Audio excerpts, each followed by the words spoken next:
축복합니다. 이제 6개월에 걸쳐서 10가지 재앙이 에집트 땅에 쏟아져 내립니다. 근데 재앙의 목적을 3가지로 정리할 수 있겠습니다. 첫째는 하나님의 능력을 나타내기 위해서입니다. 오늘 본문 8장 19절에 보시면 바로의 마음이 이제 강팍하게 됩니다. 그런데 이 3번째 재앙부터 땅에 이제 티끌을 이로 만들었지 않습니까? 3번째 재앙부터 그 술사들이 모세의 흉내를 내지 못하고 이것은 하나님의 권능입니다. 이건 사람이 하는 일이 아닙니다라고 분명히 시인을 했습니다마는 별로 바로가 마음의 감동을 받지 않습니다. 하나님의 능력이 임했다라고 하는 것을 요술을 부리는 사람들은 금세 알았습니다. 그리고 9장 16절에 보면 하나님이 모세를 세우시고 이런 이적을 행하시고 또 애굽 땅에 재앙을 베푸시는 이유를 설명했습니다. 내가 너를 세웠으면 나의 능력을 내게 보이고 내 이름이 온 천하에 전파되게 하려 함에 있다, 그렇게 말씀하셨습니다. 먼저 모세에게 하나님의 능력을 보여주시고자 하셨습니다. 두 번째 이제 재앙의 목적은 애굽 땅을 심판하시기 위해서입니다. 애굽 사람들이 섬기는 여러 가지 신들, 그것이 10가지 재앙과 전부 연관이 되어 있습니다. 그리고 세 번째는 이스라엘을 해방하기 위한 하나님의 목적이 이 재앙 속에 숨겨져 있습니다. 오늘 우리가 보는 그 8장에는 3가지 재앙이 소개되고 있습니다. 어제 보았던 7장에는 첫 번째 재앙이 있었고, 이제 두 번째 재앙, 세 번째 재앙이 이 8장까지 나오고 네 번째 재앙까지 나오죠. 그래서 첫 번째 재앙은 나일강이 피로 변하는 것이고, 두 번째 재앙은 그 에집트 온 땅에 개구리가 가득 차게 되는 것이고, 세 번째는 티끌이 이로 변하는 그런 재앙이 일어나는 것이고, 네 번째 재앙은 파리 재앙입니다. 근데 첫 번째에서 세 번째 재앙까지는 그 에집트의 사람들이나 아니면 그 고센 땅에 있는 하나님의 자녀들에게도 다 같이 그냥 재앙이 일어났습니다. 그런데 네 번째 재앙, 이 파리 재앙부터는 하나님이 구별하기 시작하셨습니다. 에집트에만 네 번째 재앙부터는 내리고, 이 하나님의 자녀들이 거하는 고센 땅에는 더 이상 재앙이 내리지 않는 그런 장면을 보여줍니다. 근데 첫 번째 재앙이었던 나일강을 심판해서 강물이 전부 피가 되도록 만들었던 것은 그 에집트 사람들은 나일강을 신처럼 떠받들었다고 합니다. 그 나일강에 물 없이는 살 수 없고, 나일강이 주는 혜택이 너무 고마워서 나일강을 신과 같이 여겼다는 겁니다. 그래서 그 나일강을 지키는 신의 이름이 있는데, 남신은 하피고 여신은 이시스이고 나일강을 관리하는 신은 크눔이라고 하는 신이 있었다고 합니다. 근데 너희들이 지키는 이 남신, 여신, 하피, 이시스, 크눔 이런 신들이 아무리 나일강을 보호한다고 해도 나일강은 그들이 지켜낼 수 있는 것이 아니다, 하나님의 손에 달렸다라고 하는 것을 펼쳐 보이는 것이 피재앙이었습니다. 두 번째 이제 재앙은 개구리 재앙인데, 개구리는 우리가 어려서 개구리를 많이 잡아 먹어봤잖아요. 근데 개구리는 굉장히 그 알을 많이 낳습니다. 그래가지고 올챙이가 많이 생기고 올챙이가 자라서 개구리가 되는데, 왕성한 생식력을 상징하는 것이 개구리라고 합니다. 그래서 개구리는 백성의 수요가 많아지게 하는 것, 즉 출산을 돕는 다산의 신이다 해서 헤케트라고 했다고 그러는데, 이 헤켓이라고 하는 이 개구리를 신으로 여겼다고 합니다. 그래서 그들이 섬기는 신을 한번 혼쭐을 내는 것이죠.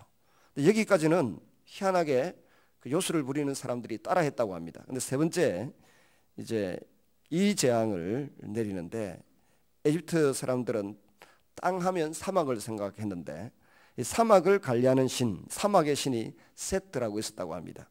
이 세트 신이 꼼짝 못하도록 만드는 것이 바로 티끌을 변하여 이가 되게 만들었던 사건이라고 합니다. 이런 재앙을 이제 경험하면서 요술을 부리던 사람도 모세처럼 그렇게 행할 수가 없었고 두 손을 들고 이것은 하나님의 권능입니다라고 외치게 되었습니다. 네 번째 재앙이 오늘 8장까지 소개되는데 파리 재앙입니다. 20절에서 32절까지 나오죠. 날아다니는 파리떼가 자신들의 운명을 좌우할 수 있다라고 믿었고 지배한다고 믿었습니다. 그리고 파리를 이제 그 동네 사람들 호칭으로 하면 바알세불입니다. 바알세불, 바알은 대왕이라는 말이고 세불은 그 파리라고 하는 그런 뜻입니다. 또 다른 명칭으로는 오아치트라고 불렀다고 하는데 에집트 사람들에게는 파리도 날아다니면서 자신들의 미래를 주관하고 좌우한다고 믿었다고 하니까 철저하게 그들이 섬기는 신이 진짜 신이 아니라 하나님 자신이 세상의 창조자요 주관자라고 하는 것을 나타내 보이시기 위해서 이런 재앙을 펼쳤다고 합니다. 이스라엘 민족의 미래는 이 애굽 사람들과는 달리 확실한 목표가 정해져 있었습니다. 이것은 하나님의 목표이기도 했는데 그것은 바로 하나님을 섬기는 공동체로서 이스라엘 백성들이었습니다. 하나님을 섬기는 신앙 공동체로서 부름을 받은 것은 엄청난 특권이기도 하면서 또 밥값을 해야 하는 특별히 책임, 사명이 뒤따랐다고 합니다. 이렇게 분명한 이스라엘 민족의 미래가 모세를 비롯한 백성들 그리고 애굽의 바로에게까지 널리 알려지면서 출애굽의 대장정이 시작이 되는 것입니다. 근데 오늘 본문을 이렇게 보면 하나님의 자녀들은 하나님이 하시는 일에 대하여 처음부터 바로 눈을 뜨고 거기에 감사하고 거기에 순종하겠다고 잘 하지 않습니다. 처음에는 미미하기 시작하고 별로 그렇게 감동받는 것 같아 보이지도 않는데 점점 하나님의 능력을 알아가고 체험해가면서 하나님 앞에 승복하고 놀라게 됩니다. 특별히 애굽 사람들이 그 요술사들이 티끌을 이로 만드는 일에 실패합니다. 그 순간 자신들은 더 이상 흉내낼 수 없다는 것을 깨닫고서 하나님의 권능을 인식하고 자신의 한계를 인정합니다. 신앙이라고 하는 것은 자신이 부족하다라고 하는 것을 느낄 때에 더 깊어지고 점점 주님을 향하여 순결한 마음을 가지게 됩니다. 저는 온갖 환자들을 만나기 이전부터 하나님께서 두려워하지 말라라고 하는 말씀을 제 마음에 강력하게 주셨습니다. 그 두려워하지 말라는 말씀을 주님이 주셨을 때 처음에 잘 이해가 안 되더라고요.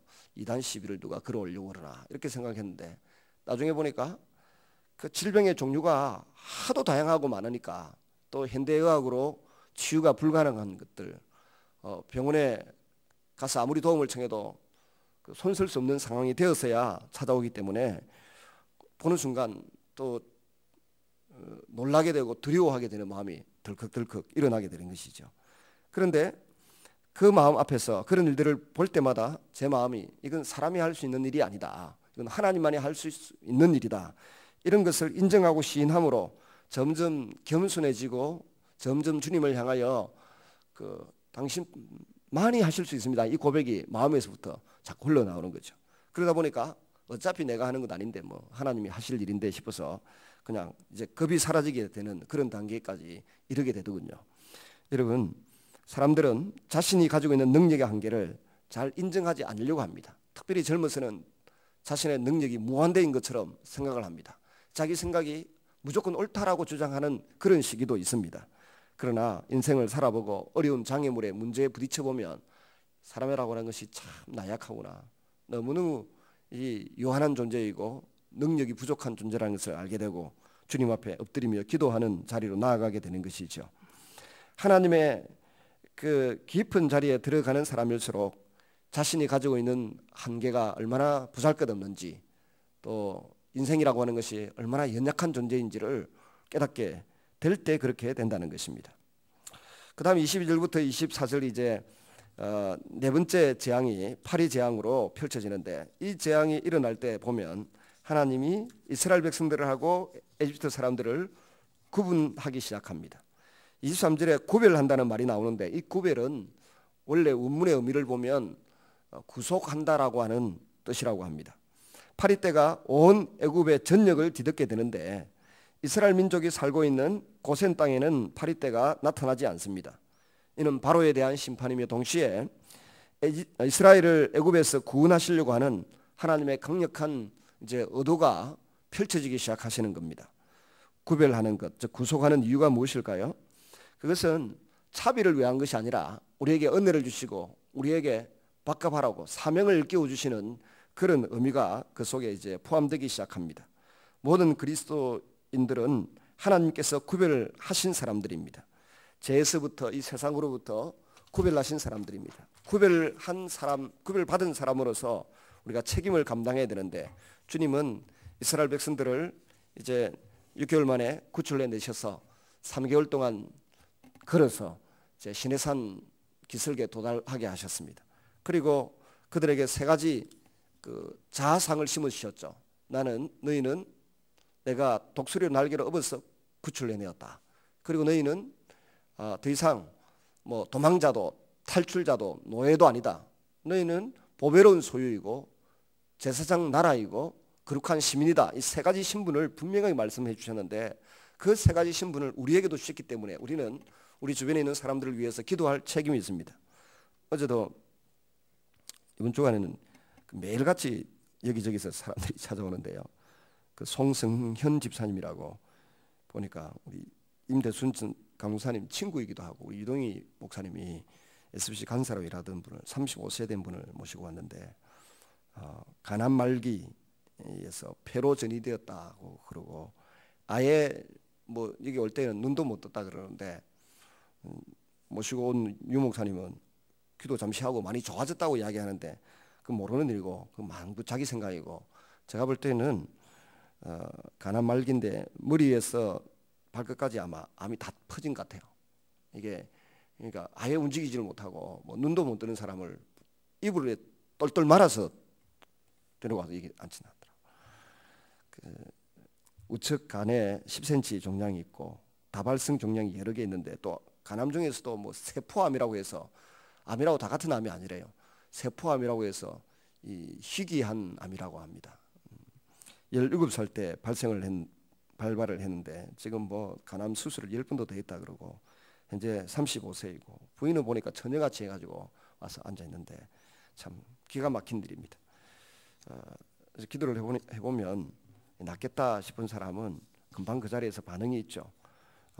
근데 처음에 반응이 없더라고요. 그래서 어떡하나 하고 있는데 보니까 시간이 많이 흐르니까 조금 반응이 있는 것 같아요. 그 반응이라고 하는 것은 그 악한 영이 지배하고 있는 사람들은 금방 표시가 나잖아요. 그 금방 표시가 나면 또 그것만 처리하면 되니까 어떤 병이라도 쉬운데 잘 드러나지 않더라고요. 그러나 시간이 점점 가면서 오니까 조금씩 막 그야말로 악한 영이 막 이를 깨물면서 이제 막 그 성질을 부리는 겁니다. 성질을 부리니까 막 주변에 이 근육이 실룩실룩하고 막 그런 현상이 나타나더라고요. 이제 이게 죽도록 끌고 가야 되는데 갑자기 이제 우리 앞에 나타나니까 악한 영이 이제 성질을 막 부리는 거죠. 부리는 장면을 보면서 혹시 모르겠다 싶은 생각이 들어서 시간 되는 대로 오시라고 했는데 지금 여간에 주무시고 계세요. 어디 계셨어요? 네. 그러니까 하여튼 제가 이 마지막 이분 이야기를 하는 것은 기도해 주시라고요. 사람이 할 수 있는 일이 아니지 않습니까? 하나님께서 은혜를 베풀어 주시도록 같이 기도해 주시면 좋겠습니다. 우리를 보배로운 소유된 백성으로 부르신 목적, 제사장 나라로 삼으신 목적, 거룩한 시민으로 삼으신 목적은 한마디로 쉬운 말로 밥값하라는 소리인데 우리가 밥값한다는 것은 이 세상에 있는 영혼들을 위하여 불쌍히 여기고 기도하는 것입니다. 하나님도 예수님도 자기를 따르는 제자들을 보시면서 무리를 보고 목 잡는 그 양과 같다 그래서 민망히 여기시면서 말씀하시기를 추수할 것은 많되 추수할 일꾼이 부족하니까 너희가 그러므로 기도하기를 추수할 일꾼을 보내주소서라고 그렇게 기도하라고 기도 제목을 주님이 친히 주셨습니다. 그 기도의 제목이 뭔가 하면 우리가 연약한 영혼들을 위해서 기도해야 될 책임을 1차적으로 짊어지고 있고 또 기도한 영혼들에게 복음을 전해야 될 그런 책임을 짊어지고 있습니다. 이 일을 감당할 수 있는 우리 모두가 되시기를 주님의 이름으로 부탁드립니다.